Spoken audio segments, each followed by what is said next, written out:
Hey everyone, I want to welcome you to this week's video. I'm so excited to interview my good friend, Dom Rufran, president of the And Asset, a Better Wealth company. He's an expert in intentional living and how to use cash value life insurance properly. He answers some amazing questions on what's happening in the industry and how you can educate yourself around these subjects. I hope you enjoy this interview with my friend, Dom. I'm super excited to have my friend Dom here. Dom is somebody that I really look up to in this industry in terms of just ethical, incredible, amazing education. Somebody who's putting their heart first and really trying to serve people. So, Dom, I'm so glad you took time to spend with me. Thanks for being here, man. Yeah, thanks for having me. I'm super excited, a big fan of your content, and you're doing great things. I'm glad to be part of it.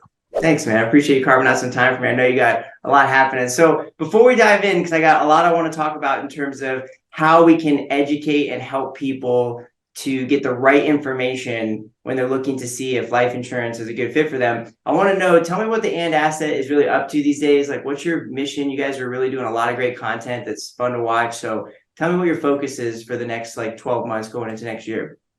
Yeah, it's a great question. So the And Asset, it's powered by Better Wealth. And so Better Wealth is essentially the mother company of our brand, the And Asset. And the And Asset as a whole is a philosophy, right? So people hear infinite banking, it's the same thing as it's a philosophy perspective. And so the concept of the And Asset is really a philosophy to have your dollars do more than one job. And we just believe that the number one tool to do that is overfunded whole life insurance. At Better Wealth, we really just have a mission to help people live an intentional life. Too often in the financial space, people are so focused on rates of returns and how much money do you have versus focusing on essentially what is the outcome of the life that you want to live. And really your money, your resources, your time, talents, all of that should be compiled together to essentially help you live the life and desired life that you want. So instead of it being like rate of return, it should be a return result.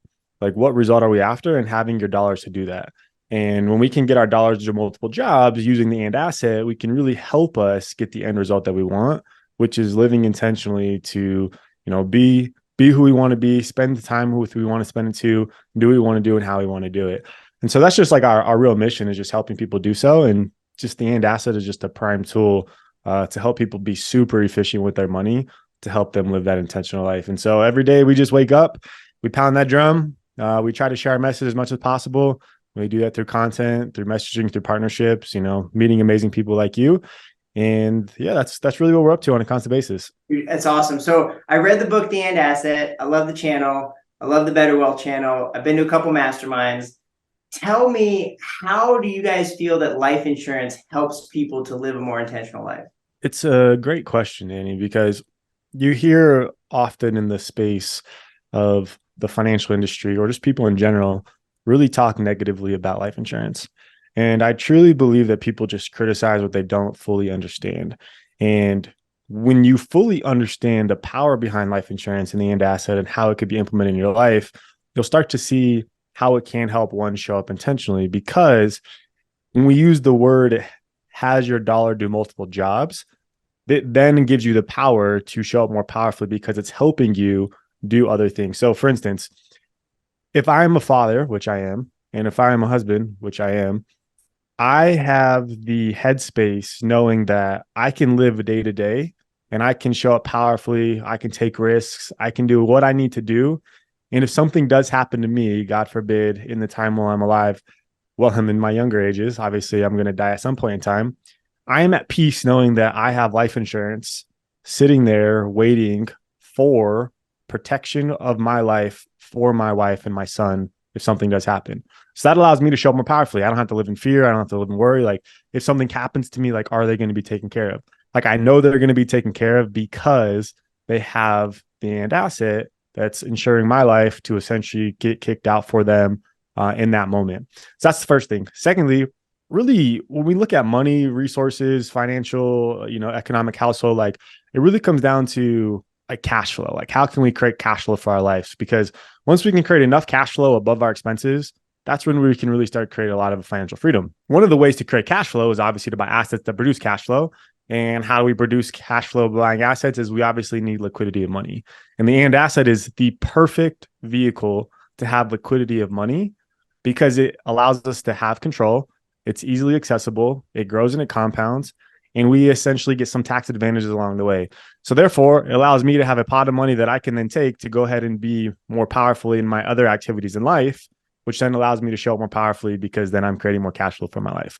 So those are just two prime examples of how it can allow me and other people to show up more powerfully in their day-to-day. It's not the end all be all. It's just a tool to help me show up more powerfully in these other areas. Why do you think people who have the ability to multiply money either through real estate or through a business should use overfunded whole life insurance? Well, I actually don't fully believe that they should. And that's where I'm in a big camp of is I do understand that it is a great vehicle, but I also understand that it's not for everybody. And so unless a person is fully educated, they understand how it works, and they really believe in it, then it's not for them. But if they really do understand it, they believe in it, and they understand how the tool works, and they use it responsibly, well, then I believe that it can be a very powerful tool. And a lot of the reasons why is because of some of the things that I said is it's an amazing vehicle for liquidity. Yeah. When you need liquidity for a real estate deal, it's there for you. You need the liquidity for an opportunity when the market goes south, it's there for you. I think too often when it comes to the financial industry as a whole, when people are utilizing their money, they feel like they always have to deploy their dollars, like always, regardless of the economic environment, regardless of the interest rate environment, regardless of the opportunities, they're always deploying. And when people do that, they miss out on the best perfect opportunity when the time comes because they have their money locked up and they're utilizing it. Versus if they were to sit, let their money compound, be able to control it, and then when the great opportunity comes, then they could take more advantage of more upside for future opportunities. So again, because it has tax advantages, it's liquid, it gets your dollar to do multiple jobs, it's having the death benefit. Like majority of the people, they want to have protection for the family when they die and pass away. So either they're going to get term insurance or they're going to get some type of permanent product. So if I can have a permanent product that I'm going to have for the rest of my life, which you obviously know as well, like it's a very powerful tool that can be used in retirement as well. It's just a tool that gives you more options. If you use your dollars as or asset. So when we talk about, should I put my money in the bank or should I put my money in real estate? It just gets to do one thing, right? But when I get to put it in life insurance and then I get to use it for real estate, well, now I'm getting my dollars to do many things. So that's why I believe in the asset, because it just gives you more options and allows your dollars to do more things, velocity of money, and you just get more advantages and you just have more options along the way versus let's be like pigeonholed and like, I have to just do this one thing. I don't think I've ever told you this, so I'm just gonna tell you now. I've had the privilege of spending time with a lot of greats in our industry, and I've been very blessed to meet some of my favorite people, my heroes, and go to events and talk to people. And I've been an agent for 10 years, and you were the first person to really sit me down and point out the differences between and I've been to IBC events and things like that, but you really clearly define, hey, there's differences between, people in different spaces doing different things. What is the difference between infinite banking and the end asset? It's a great question, because at its core, when you break it down, people think of the end asset or infinite banking as essentially taking whole life insurance and borrowing it for a specific use, which that is the case. That is using a product to accomplish a specific result. When you rarely break down, you talk to people that, like Nelson Nash, we had the opportunity of interviewing Nelson Nash himself, like Caleb did, right? Which is incredible, legendary. And you talk to people that have been in the infinite banking space for a while, they clearly define and say, infinite banking is not a product, it's a philosophy, which I love. I love that idea. It's essentially getting the idea of taking back control of the banking function, right? When you're in IBC and you do IBC well, it's a powerful tool. The problem with the industry that has currently happened is that people have taken the name IBC and essentially convoluted it with other products and other philosophies and essentially kind of intertwined them and not been core to how infinite banking really does work. So we would have actually at one point in time loved to really co-mingle the brand of infinite banking with the and asset, because for a while we kind of we're like, hey, the and asset and infinite banking are kind of the same. But because of the way that unfortunately that the industry has presented itself from social media, from TikTok and Instagram and hooligans that really don't know how to talk about infinite banking the right way, we've essentially positioned ourselves a little bit farther away from infinite banking, not because of infinite banking itself, just because of how it's talked about. And so therefore we came up with, really decided to delineate between the and asset, as its core, we talk about it being overfunded whole life insurance, but really overfunded whole life insurance is the product. But the philosophy of overfunded whole life insurance is getting your dollar to do more than one job. And so as I see it, the main difference is people in the infinite banking space will talk about controlling back the banking function. And we actually don't believe that banks are should be demonized from a standpoint of like you should never use them again. Now, do banks not have like morals and ethics? Like that's a whole nother conversation for another day, because I believe they obviously have their faults for sure. But we do believe that a bank actually has its right functionality within the financial system. And so the main reason or the main differences between the end asset and infinite banking is we believe that you should always use your dollars when you're borrowing from your policy to use for a greater asset producing activity than greater than what you're borrowing at. So if I'm borrowing, if my policy, life insurance policy is at 5%, then I should go use it for asset producing activities that can produce cash flow to then be higher than a 5% rate of return if that's what I'm borrowing at. So 7, 8, 9, 10, 11, 12, because we believe cash flow is king. So in infinite banking, they talk about using your life insurance policy or whatever tool that you're using at the time, mainly life insurance, so it'll stay there, for buying cars, travel, expenses, vacations, like other things like that. And if you actually go back and look at some of Caleb's old content, he talks about using it for like cars as well, like a Tesla and jets. And like even in the book, he talks about using it for the end asset, using it for one of his mission trips as well.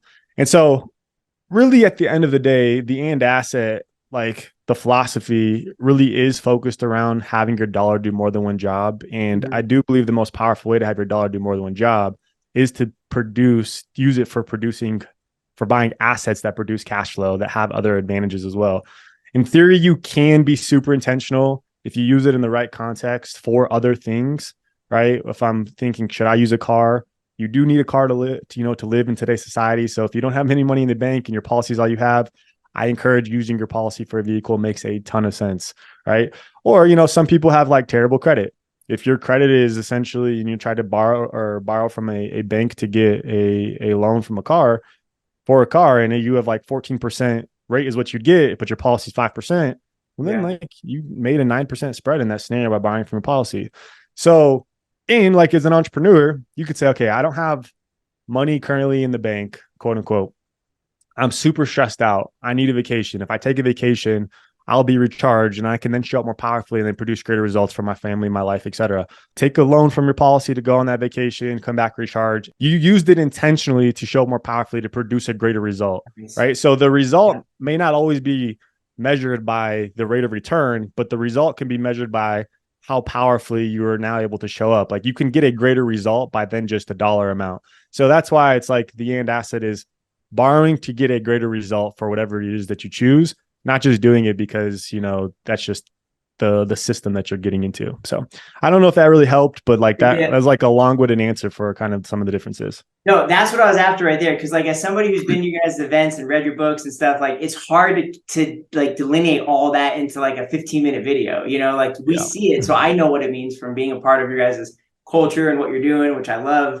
But that's what I was trying to get out was like, hey, how could you really use this in ways that's helping people to show up more powerfully, that return on result, which I love that. And that's amazing. Awesome. And so love it. It's a great question. Great question. Yeah, no, I'm grateful that you take so much time with me. And so I want to ask, what are you guys up to like, next year? What's something that we could look forward to coming from the end assets, or anything exciting or anything you want to share?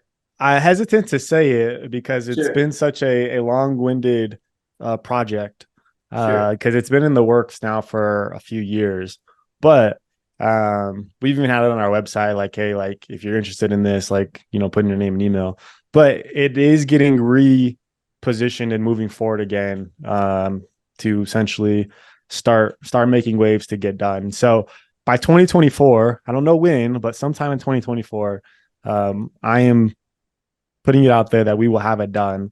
But we are coming out with an and asset movie, right? So we have the book, we have the YouTube channels, we have the podcast, we speak, we have the mastermind. So we just want to create the message as often and as much as out there as we possibly can. And we believe that doing it in a movie format will be one of the most entertaining educational formats that most people will love to consume it in. That's really going to be a goal for 2024. So stay tuned for that. And hopefully, you can stick to that. So That's awesome. Well, if it's 2024, 2025, man, I think everybody's excited to see it, be a part of it, and get a chance to check it out. Dom, I'm super grateful for you. You're definitely somebody that I love connecting with because I know you're doing great things for the industry. You're always spreading a great message. You're doing the right things and educating people and serving people the right way. So those are the kinds of people I want to be around, man. Thanks for taking time to spend with me. I really appreciate it. Yeah, I'm glad to be here, man. I could talk to you all day. It's a great time. It's awesome. All right, brother. We'll catch you on the next one. All right, sounds good. Well, thanks so much for watching this week. I sincerely appreciate it. If you like this channel, subscribe. I'm reaching out to all kinds of industry leaders, entrepreneurs, people that want to give and serve and share something special with this community. If you like this video, please hit the little like button and share it with someone who you think could benefit from this type of content. As always, I'm Daniel Rondberg. I'll see you in the next one.